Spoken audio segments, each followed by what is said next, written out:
So what does the classroom of the future actually look like? As we head into a new school year, it's clear the answer is way more than just new gadgets. We are on the verge of a massive reboot of how we teach, how students learn, and honestly, what it even means to be educated in the first place.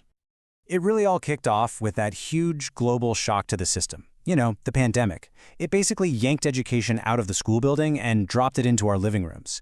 And as Todd Rose points out here, it forced everybody, parents, teachers, students, to ask a really fundamental question. What is school actually for? And that one question, well, that's the catalyst for everything we're seeing now. So yeah, while it definitely felt like a crisis at the time, that whole period of disruption turned out to be a massive accelerator. It threw a spotlight on all the cracks in the system that we'd been ignoring for years and sparked this incredible wave of innovation. And that wave of innovation has led to something people are calling smart learning. So let's dive in and take a look at the most exciting trends in tech that are literally reshaping the classroom as we speak. Okay, so the old one-size-fits-all classroom model, it's pretty much on its way out. We're seeing this huge surge in personalized learning, where AI tools like Conmigo can act like a private tutor for every single student. Then you've got microschools like Prenda, which keep classes super small, like 10 kids max, to build this really tight-knit community. Throw in flexible hybrid models and these immersive VR and AR experiences, and you get an education that's more tailored to the individual than ever before. Now, at the very heart of this new world is a brand new must-have skill, AI literacy. And this isn't just about knowing how to use an app. It's about knowing how to collaborate with AI, how to use it to learn, to create, and to solve problems. Honestly, it's the new baseline for success. But, and this is a huge but, here's the reality check. A staggering 75% of teachers are getting absolutely no training in AI right now. None. We have this revolutionary tool, but we're completely failing to equip the people who are supposed to teach our kids how to use it. It's creating this massive skills gap right on the front lines. And that teacher training gap is really just one piece of a much bigger, more troubling puzzle. Because as we race toward this high-tech future, we're also slamming into the wall of a deep and, frankly, stubborn digital divide. It forces us to stop and ask another really critical question. All this innovation is amazing, but what if you can't even get online to use it? Can everyone really be a part of this? 13.5 million. Let that number sink in for a second. That's how many school kids in the US don't have the full access they need for digital learning. We're talking about roughly 1 out of every 4 students being left behind before the race has even started. And this map just makes the problem so visually clear. See, full access means you need 2 things: a solid broadband connection and a computer at home. And it's pretty obvious that a student's zip code can be the single biggest thing that determines whether they get those basic tools. The disparities just jump off the page when you break it down by race and ethnicity. 80% of white students have full access. Okay, but that number drops all the way to 64% for black students.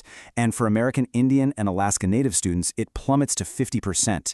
It's literally a coin flip. Half of those kids are effectively shut out of the modern classroom. And the divide gets even deeper when you look at geography and income. You can see a 14-point gap between kids in urban and rural areas. But look at this. There's a massive 26-point gap between families above and below the poverty line. To put it bluntly, where you live and how much money your family has are creating these huge barriers to education. So what do we do? How do we deal with this new reality where we've got these incredible high-tech tools on one hand and these really deep, unfair gaps on the other? Well, part of the answer is to completely reimagine what we value and how we even measure success in school. I mean, just think about it. If an AI can write a perfect essay in like 30 seconds, what are we actually testing with a traditional exam anymore? Are we measuring a student's knowledge or just their ability to memorize facts that a machine can pull up instantly? This question is pushing the entire system to a breaking point. And this isn't just some abstract debate.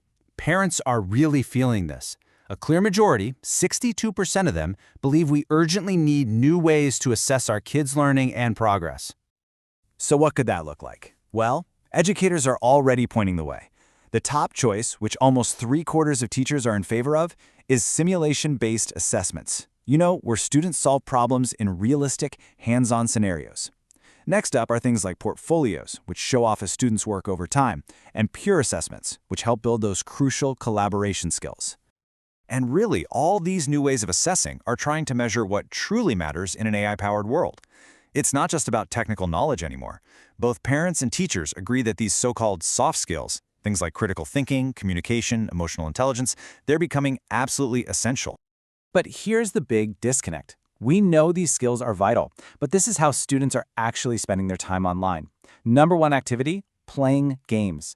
Social media is right behind it. Homework comes in at number 3.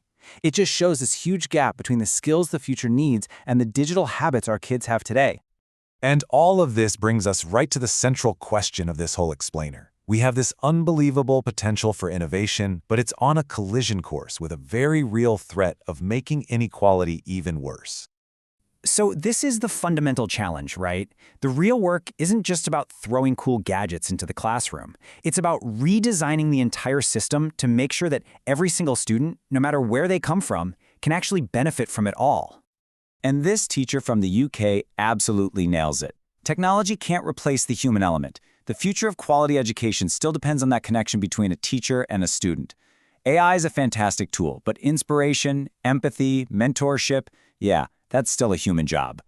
And we are already seeing the digital divide copy and paste itself into the world of AI. In fee-paying schools, students are more than twice as likely to have access to AI tutors than kids in non-fee-paying schools. We're building a two-tier system before this technology has even really gone mainstream.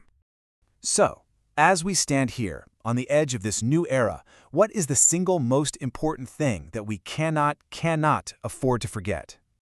Because that's the choice we have to make. Will all these incredible advancements be a powerful tool for empowering every single child?